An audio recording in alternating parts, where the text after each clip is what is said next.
안녕하세요. 오늘은 보내주신 서자연 작가의 유튜브 영상들을 바탕으로 보는 것과 보이는 것, 그가 오실 때의 전시 작품 세계를 좀 더 깊이 들여다볼까 합니다. 네, 안녕하세요. 이 작품들, 신앙적인 상징이랑 아주 독특한 질감, 물성이 만나는 지점이 참 흥미롭더라고요. 맞아요. 그게 핵심이죠. 어떻게 이렇게 두터운, 뭐랄까, 물줄적인 느낌이 보이지 않는 영적인 경험을 전달할 수 있을까? 이게 궁금했어요. 네, 작가는 그저 보여주는 데서 그치는 게 아니라 관객이 직접 작품에 다가가서 그 표면을 느끼고 또 그 안에 숨겨진 의미를 스스로 감지하게 만들어요. 아, 정보 전달이 아니라 체험이군요. 그렇죠.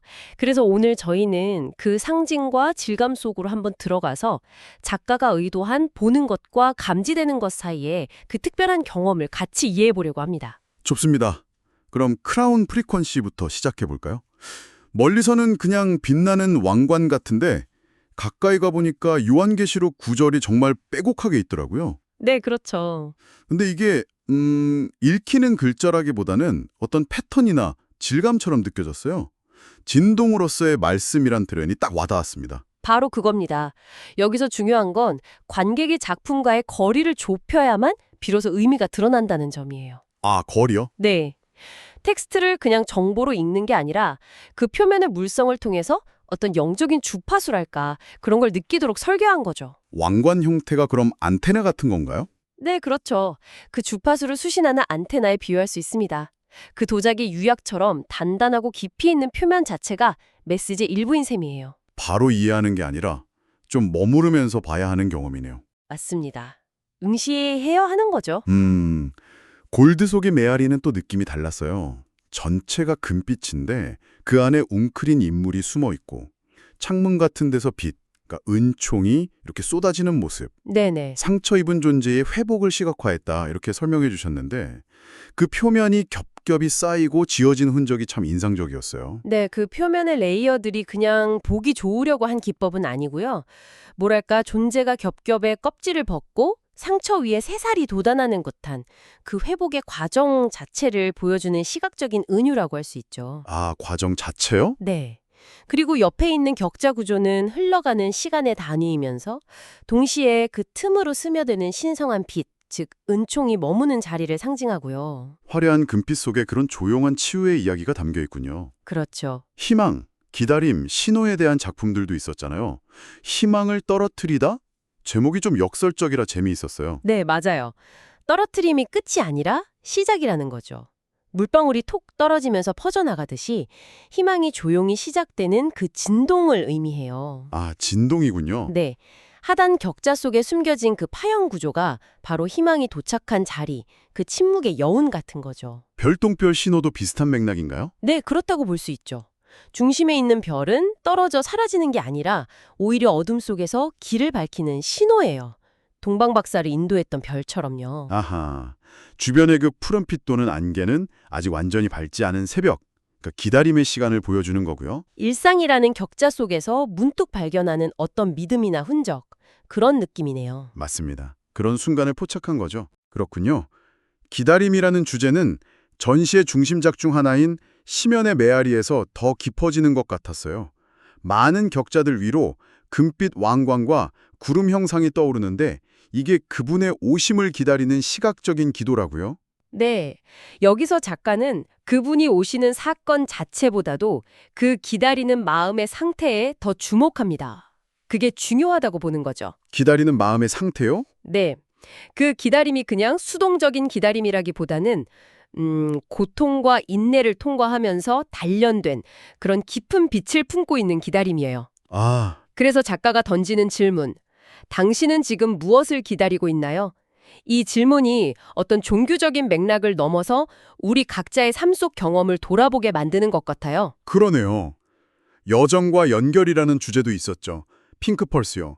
전체적으로 핑크빛 맥동이랑 격자가 반복되는데 그 속에 흐릿한 발자국하고 구름 형상이 겹쳐져 있잖아요. 네, 그렇죠. 이게 예수의 발걸음을 따라가는 제자의 여정, 일상 속 신앙의 가능성을 보여주는 것 같았어요.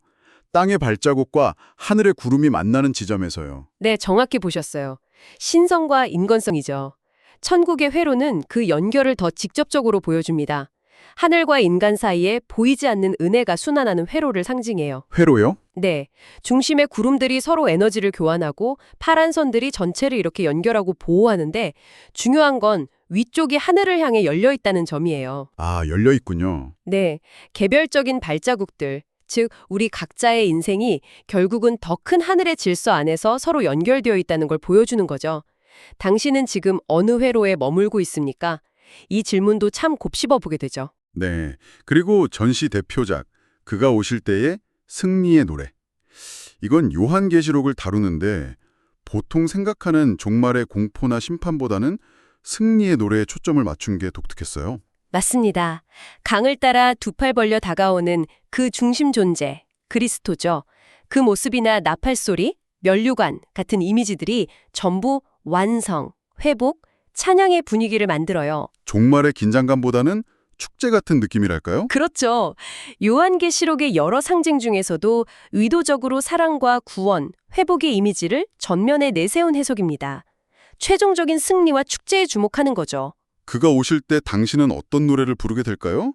이 질문도 인상 깊었고요. 네, 그 승리의 순간에 동참할 각자의 마음 상태를 묻는 것 같기도 하고요. 마지막으로 고통과 인내 속의 걸음들을 다룬 작품들도 있었죠.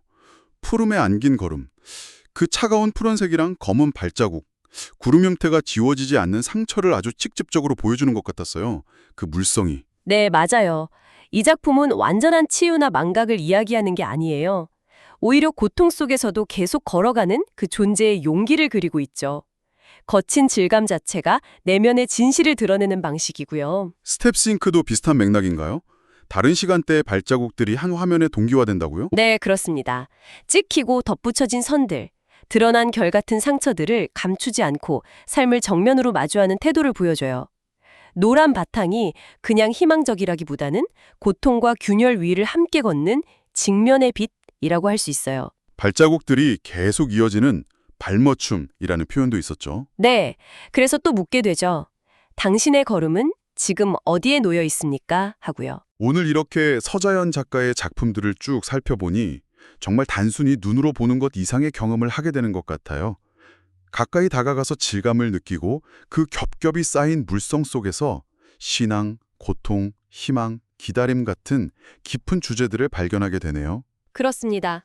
이 작품들은 뭐랄까 하나의 진동이나 신호 또는 질문처럼 우리에게 다가오는 것 같아요. 보이는 세계와 보이지 않는 세계, 그 경계에서 작가는 계속 우리에게 말을 걸고 있는 거죠. 네, 이 깊이 있는 탐구를 마치면서 어쩌면 당신의 삶 속에서도 감지되는 어떤 희미한 신호나 메아리가 있지 않을까 싶습니다.